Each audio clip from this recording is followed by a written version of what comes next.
Hello guys, कैसे हैं सब दोस्त। उम्मीद करते हैं सारे बढ़िया होंगे, फिटफाट होंगे और मज़े में होंगे। लें जी गाइस, जैसा कि आप जानते हैं हमने शुरू की हुई है महाभारत, जिसके हमने 2 पार्ट देख लिए हैं। तो तीसरा पार्ट आज देखेंगे, आपके साथ शेयर करेंगे। तो जहाँ से छोड़ी थी वहाँ से स्टार्ट करते हैं जी। राम से शिक्षा प्राप्त की है महाराज। मैंने अपना वचन पूरा किया। गंगा अपना वचन कभी नहीं तोड़ती। दुर्भाग्य तो मेरा था कि मैंने तुम्हें दिया हुआ वचन तोड़ा, अन्यथा आज तुम मेरी पत्नी होती और हस्तिनापुर के सम्राट में। मैंने वचन ही ऐसा मांगा था जो देर अबेर आपको तोड़ना ही पड़ता। और रही बात सम्राज्ञी बनने की, तो नदी तो अपने तट पर बसी प्रत्येक नगर की सम्राज्ञी होती है महाराज।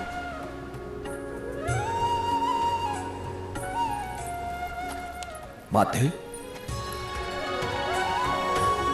मैं तुमसे अंतर नहीं कर रही थी।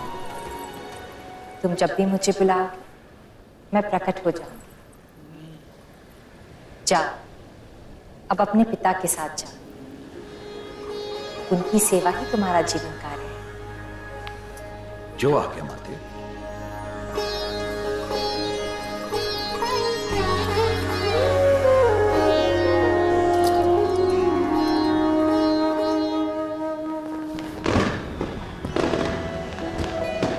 खुशियाँ मनाई बेटे की खुशी।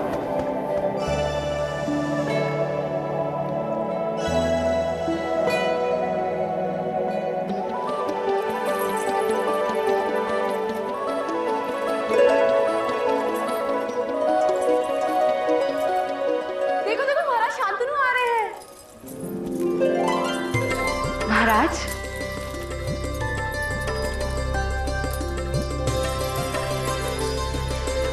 महाराज शांतनु, आज हस्तिनापुर में उत्सव किस बात का है? आज मेरा पुत्र लौट आया है सत्यवती। उसने हाथ छोड़ दिया भाई। 25 वर्ष पूर्व स्त्री रूप लेकर गंगा ने मुझसे विवाह किया था। हमारे पुत्र देवव्रत के जन्म के पश्चात वो उसे लेकर चली गई, परंतु उसने मुझे वचन दिया था कि हमारा पुत्र योग्य होने पर वो उसे मेरे पास ले आएगी। और आज उसने वो वचन पूर्ण किया सत्यवती। आज उसके युवराज पद पर अभिषेक है। सत्यवती, चलो सत्यवती, मैं तुम्हें लेने आया हूं। ऐसे क्या देख रही हो सत्यवती? देख रही हूँ आपका मुख महाराज। रोज आप मेरे पास आकर प्रसन्न होते हैं, किंतु आज आप प्रसन्नता लेकर आए हैं। ठीक कहा तुमने। आज मैं अत्यंत प्रसन्न हूं। मैं शीघ्र ही देवव्रत को राजा घोषित करूंगा। उसके पश्चात सारे दायित्व से मुक्त होकर शेष जीवन आनंद से व्यतीत करूंगा। तुम्हारे साथ मेरी पत्नी बनकर वो सारे सुख मुझे दोगी। अवश्य महाराज, किसी को प्रेम करना तो स्त्री का सबसे बड़ा सुख है। किसी का प्रेम पाना उसका सबसे बड़ा सौभाग्य। आपका प्रेम पाकर मैं धन्य हो गई हूं महाराज। मुझे किसी और वस्तु की कोई इच्छा नहीं है महाराज। हम बस इस नदी के तट पर अपना एक घर बसाएंगे। आप मछलियां पकड़ेंगे, मैं उन्हें नगर में बेचने जाऊंगी। हंसने का क्या कारण है महाराज? मैं कल्पना कर रहा हूं कि हस्तिनापुर की महारानी हस्तिनापुर के मार्ग पर मछलियां बेचेंगी तो पूर्वजन क्या सोचेंगे? महारानी तो वो होती है ना महाराज, जिसका पुत्र सिंहासन पर बैठे। दूसरी तो दासी बनती है। बड़ी बात। और हस्तिनापुर के राजभवन में दासी बनकर रहने से तो अच्छा है कि हम मेरे पिता की तरह मछली पकड़ने का कार्य करते हुए अपना जीवन बिताएं। कोई आशा करके मैंने आपसे प्रेम नहीं किया था महाराज, किंतु मुझे मेरा सम्मान अत्यंत प्रिय है, क्योंकि आपकी पत्नी बनने के बाद मेरा सम्मान ही आपका सम्मान है महाराज। और भविष्य की कल्पना करके मैं कांप उठती हूँ महाराज। जब देवव्रत की पत्नी हस्तिनापुर में आएगी तब मेरी स्थिति क्या होगी महाराज? यहाँ तो मैं मछुआरों के राजा की कन्या, किंतु हस्तिनापुर में मैं राजा की सौतेली मां बनूंगी।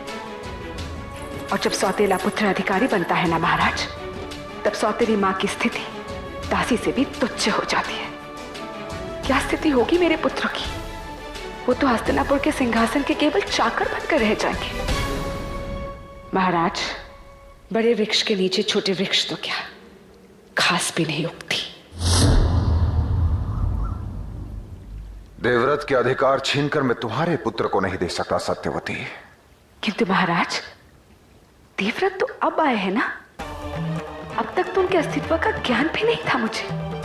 किंतु जब आपने मुझे हस्तिनापुर की साम्राज्ञी बनाने का वचन दिया था, तभी मेरे पुत्र को युवराज बनने का अधिकार प्राप्त हो गया था महाराज।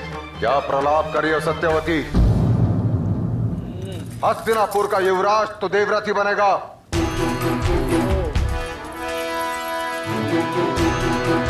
फिर तो मैं असहाय हूं महाराज। आप अपने पुत्र का राज्याभिषेक कर लीजिए, फिर यहां आ जाइएगा। किंतु हस्तिनापुर में मैं रहूंगी तो केवल साम्राज्ञी बनकर। सुवर्ण मत्स्य के लालसा ने तुम्हारे हथेली से रक्त बहाया था सत्यवती। ये लालसा हृदय से रक्त बहाएगी।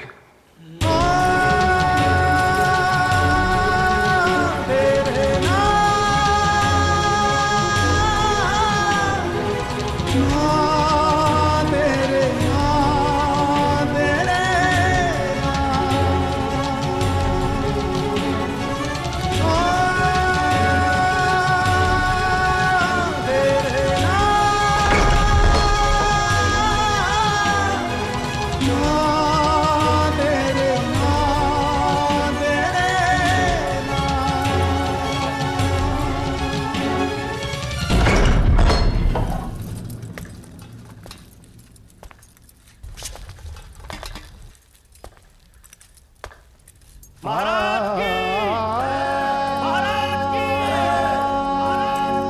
परेशान हो गए।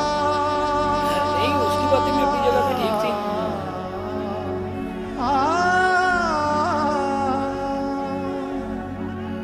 जहाँ महाराज को सुख मिलता जा, आज दुख मिल रहा है उसे।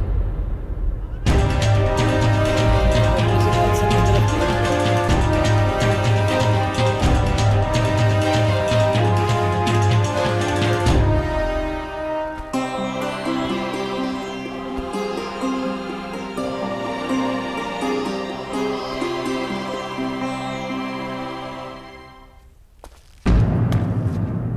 उसने भी फेस इंप्रेशन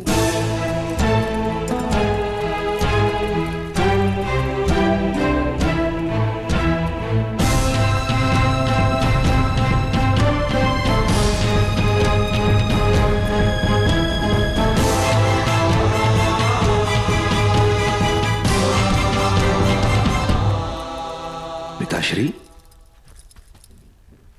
आपका स्वास्थ्य तो ठीक है ना? मैं स्वस्थ हूं पुत्र।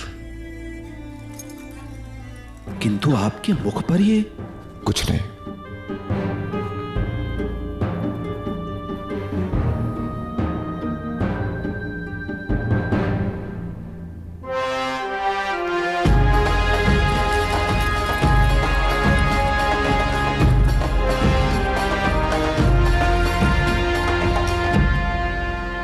पुरजनों, सभासदों, आज मैं शांतनु, मैं अपने पुत्र देवव्रत को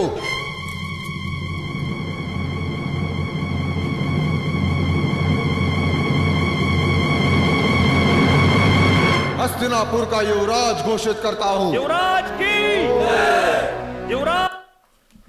भाई ये तो एक बड़ा ट्विस्ट आ गया है ना। बहुत बड़ा ट्विस्ट आ गया। अच्छा, उसकी जो अभी वाइफ है, ठीक है, उसको इस चीज का तो बिल्कुल भी आइडिया नहीं था। बिल्कुल ठीक है, उसके लिए तो बिल्कुल सरप्राइजेस हुआ ना, शॉक्ड हुई वो सुन के कि पहले उसके बेटे ने राजा बनना था, अब वो बेटा जिसका पता भी नहीं था वो बेटा राजा बन रहा है। और महाराजा को पता नहीं था इस चीज का, है ना? महाराजा को तो वो पता कह रहे था, थे लेकिन 25 साल का पुराना है उसका। पुराना 25 साल पहले वो चली गई थी ना। लेकिन उसको ये नहीं पता था कि यही मेरा बेटा है।